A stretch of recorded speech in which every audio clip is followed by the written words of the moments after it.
हमारा लाश लबास अपना साई रिकॉर्डिंग स्टूडियो दिल्ली। भाई से कोट बोई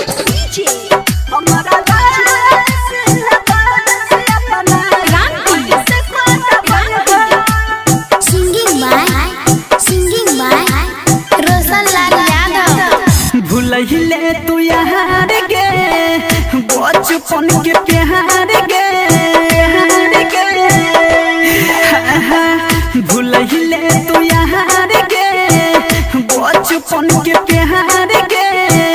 फोटो खिंचल सब के जरनी है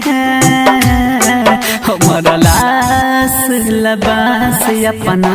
भाई से कोट बोई है हमारा लाश लबास अपना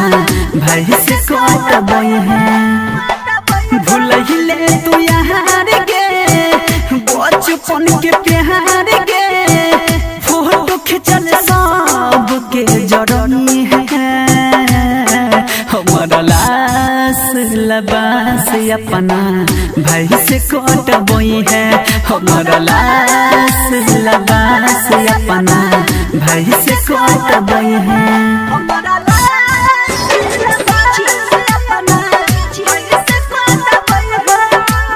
साई रिकॉर्डिंग स्टूडियो दिल्ली। भाई से कोट बोई है हमारा लाश लबास अपना हे गई मोहरा लो पयाद तोहर दिल से न जही तो तू के न दिलो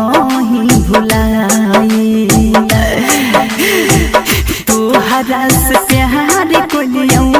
जानू से ज्यादा तब के नसीब तुम दिल ढाई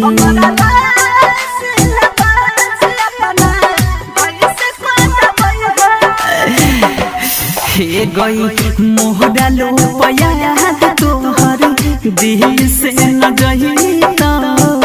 तू के न दिलो ही भुलाई तोहरा से प्यार को लियो जानू से ज्यादा तब के नसीब तुम दिल ढाई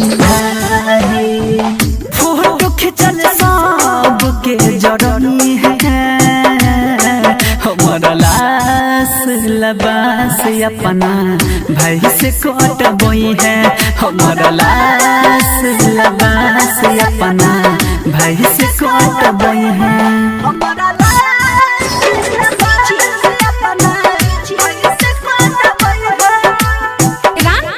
भाई से कोट बोई है साई रिकॉर्डिंग स्टूडियो दिल्ली। हमारा लाश लबास अपना हे गई उठ तो जाना जा जब रोसना के घर से देखली है तेरी के नजरिया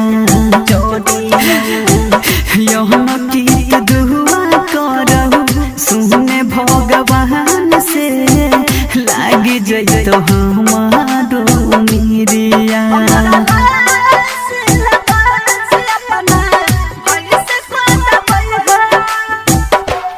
हे गई उठ तो जाना जा जब रोसना के घर से देखली है तेरी के नजरिया सोहनी गुड दुआ करहु सुने भगवान से लागी जइतो हमारो मिरिया कोई कमर सजनी है हमारा लाश लबास अपना भाई से कोट गई है हमारा लाश लबास अपना भाई से कोट गई है।